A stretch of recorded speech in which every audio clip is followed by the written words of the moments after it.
Episode 153 the dark past of Sehgal family. बूढ़े आदमी की आंखें फटी की फटी रह गई, लेकिन उसने अपने कंपोजर को जल्दी से ठीक कर लिया। तुम किस बारे में बात कर रहे हो? मुझे तुम्हारी बात जरा भी समझ नहीं आई। तुम्हें मेरी बात समझ नहीं आई? पक्का? मोहित हल्के से मुस्कुराया। बाबा सहगल, आजकल तुम इसी नाम से जाने जाते हो, है ना? तुम क्या सोच रहे हो? मुझे कुछ नहीं पता।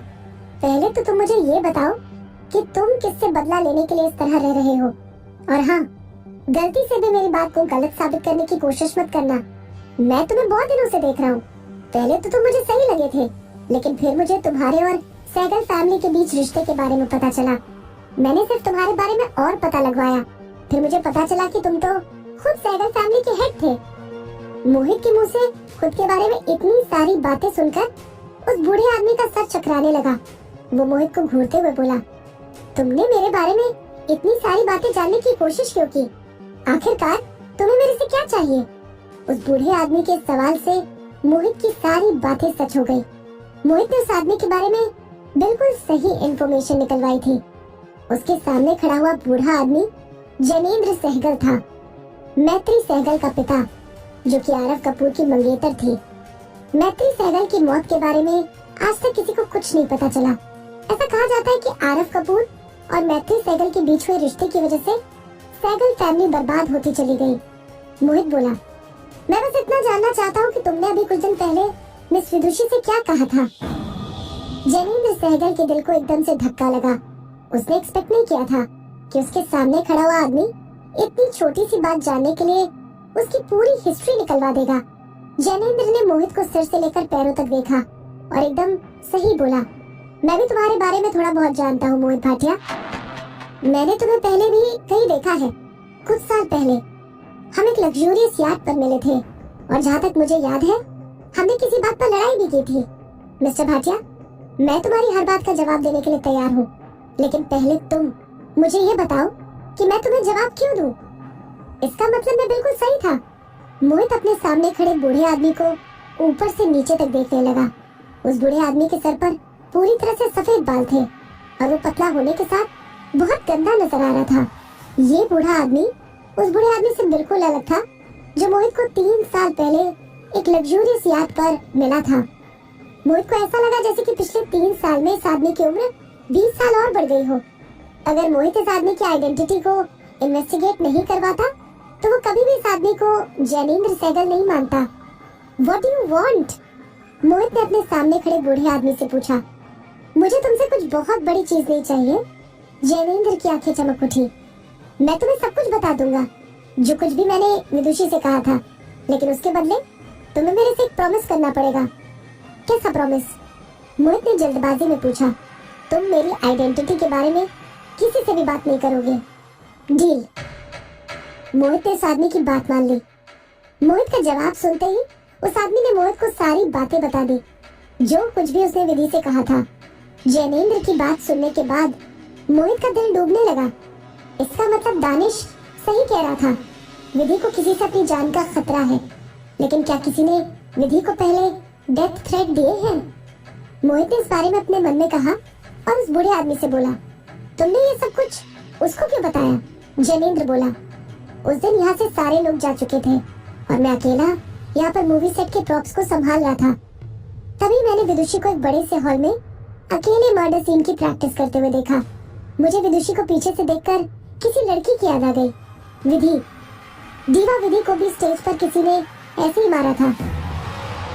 विदुषी की प्रैक्टिस को देखकर मुझे बहुत सी पुरानी बातें याद आ गई और मैंने घबराहट में विदुषी को मारने का तरीका समझा दिया। क्या दीवा विधि को ऐसे मारा गया था?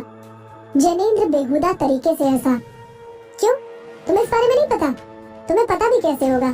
सारी न्यूज पर झूठी खबरें दिखाई जा रही थी कि विधि का पैर तेजी से फिसल गया। असलियत में विधि का खून हुआ था।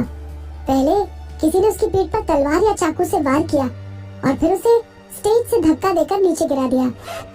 जैनेंद्र डरावनी हंसी हंसते हुए आगे बोला, उस लड़की का दिमाग पूरी जमीन पर फैल गया था। इससे बुरी मौत किसी को नहीं मिल सकती। तुम्हें इस बारे में इतना सब कुछ कैसे पता है? मुझे इस बारे में क्यों पता है? जैनेंद्र की आवाज में दर्द और गुस्सा छलकने लगा। क्योंकि उस मर्डर के सिलसिले में मेरी बेटी को फंसाया गया था। मैं नहीं जानता था कि किस कमीनी ने विधि की जान ली और मेरे बेटे को फंसा दिया। मेरा बेचारा बेटा भानु फांसी पर चढ़ने से पहले वो जोर जोर से चिल्ला रहा था, पापा मैंने किसी का खून नहीं किया, मुझे फंसाया जा रहा है। लेकिन उसकी बात किसी ने नहीं मानी, किसी ने भी नहीं। जैनेंद्र की आवाज धीरे होती चली गई।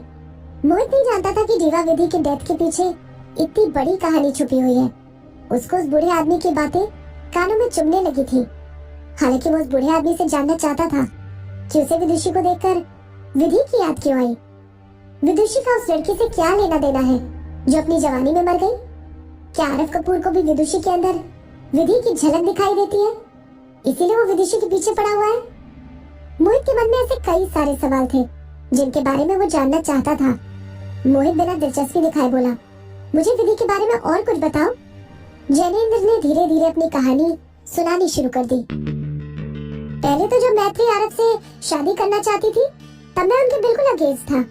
हमारी सहगल फैमिली कॉर्पोरेशन बहुत अच्छे से चल रही थी, हमारे पास पैसों की कोई कमी नहीं थी। मैं कभी भी नहीं चाहता था कि मैत्री की शादी कपूर फैमिली में एक बिजनेस के तरीके से हो। मैं बस मैत्री को किसी भी हाल में खुश देखना चाहता था। हालांकि मैं जानता था अगर मैत्री की शादी कपूर फैमिली में हो गई तो वो कभी खुश नहीं रह पाएगी। ऐसा क्यों? मोहित ने सवाल किया। क्योंकि जब मैं आरव कपूर से शादी की बात करने गया उसने सबसे पहले कहा कि मैत्री जिंदगी में कभी भी आरव और विधि के रिश्ते के बारे में नहीं पूछेगी। मोहित ने भी आरव की आंखों में विधि के लिए प्यार देखा हुआ था। वो अच्छी तरह से जानता था कि आरव किसी भी तरीके से विधि के नाम को नीचा नहीं झुकने देगा।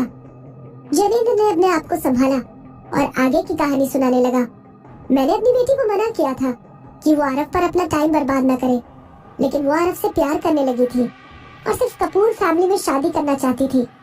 मुझे लगता था कि वो आरव से शादी करके आरव के दिल से विधि को निकाल देगी। मैत्री को लगता था कि सहगल फैमिली के होने की वजह से एक ऑर्फनेज की लड़की को हराना ज्यादा मुश्किल नहीं होगा। मैत्री नहीं जानती थी कि उसकी और विधि की बहस हो जाएगी और विधि उसे अपने हाथों से मार डालेगी। विधि ने मेरी बेटी को मारा, जैनेंद्र ने अपने दांतों को चबाकर कहा। उसकी आवाज में अपनी बेटी को खोने का दर्द नजर आ रहा था। उस विधि ने पहले तो जीते जी मेरी बेटी को मारा और फिर मरते हुए मेरी बेटी को भी। भानु अपनी बड़ी बहन मैत्री के बहुत क्लोज था। मैत्री के मरने की बात सुनने के बाद भानु ने गुस्से में लोगों के सामने अनाउंस कर दिया कि वो अपनी बहन का बदला विधि को मार कर लेगा। ये बात आरव के कानों तक पहुंच गई और उसने विधि को किसी आइलैंड पर हैवी सिक्योरिटी के साथ आइसोलेट करवा दिया। सब लोगों को लगा कि आरव अब विधि को एंटरटेनमेंट बिजनेस से दूर रखना चाहता है, इसलिए उसने विधि को कहीं बाहर भेज दिया है। लेकिन इस बारे में सिर्फ सहगल फैमिली जानती थी कि मोहित उनको बदला लेने का चांस नहीं देना चाहता। आरव और सहगल फैमिली के बीच नेगोशिएशन चलती रही। आरव ने सहगल फैमिली को मैत्री की मौत के बदले एक बहुत बड़ी जमीन ऑफर की। आरव कपूर जो अपने घमंड के लिए माना जाता है, वो विधि के लिए अपने घमंड को साइड में रखकर पूरी सहगल फैमिली से माफी मांगने के लिए तैयार हो गया। उसने सहगल फैमिली से एक वादा लिया कि वो विधि से बदला नहीं लेंगे। आरव कपूर और सहगल फैमिली के बीच डील हो जाने के बाद आरव कपूर ने विधि को उस आइलैंड से वापस बुला लिया। आरव ने विधि के लिए उसके डेब्यू की 10th एनिवर्सरी पर एक बड़ी सी पार्टी ऑर्गेनाइज की। हालांकि उस पार्टी के कॉन्सर्ट में किसी ने अंधेरे का फायदा उठाकर विधि की जान ले ली। उस इंसिडेंट के बाद पुलिस ने अपनी तरफ से इन्वेस्टिगेशन की और भानु पर सब लोगों का शक जाने लगा। सारे एविडेंस भानु के खिलाफ कर दिए गए और उसके लिए बचने का कोई मौका नहीं छोड़ा। भानु को फांसी होने से पहले जैनेंद्र खुद उसे अपने हाथों से खाना खिलाने गया था। भानु ने जैनेंद्र के सामने अपने दोनों घुटने टेक दिए और बोला, पापा मैंने किसी का खून नहीं किया, मैं बिल्कुल बेकसूर हूँ। पापा आप मुझसे वादा करो कि आप मेरी और मेरी बड़ी बहन की मौत का बदला जरूर लोगे। अपने बेटे को ऐसे रोते देख जैनेंद्र अंदर से टूट गया। उसने अपने बेटे को वादा कर दिया। हालांकि कुछ करने से पहले आरव ने सहगल फैमिली को बर्बाद करने की ठान ली। आरव कपूर ने अपनी अच्छाई को साइड में रखा और गुस्से में आकर कपूर फैमिली के नाम पर सहगल फैमिली को बर्बाद करना शुरू कर दिया। कुछ ही दिनों में सहगल फैमिली बैंकरप्ट हो गई और सहगल फैमिली के कुछ लोगों ने सुसाइड कर लिया। बचे कुछ लोग अपना पेट पालने के लिए छोटी मोटी जॉब्स ढूंढने लगे, लेकिन आरव कपूर ने उनकी जिंदगी भी छीन ली। आखिर में सहगल फैमिली के कुछ लोगों को भिखारी बनकर रहना पड़ा।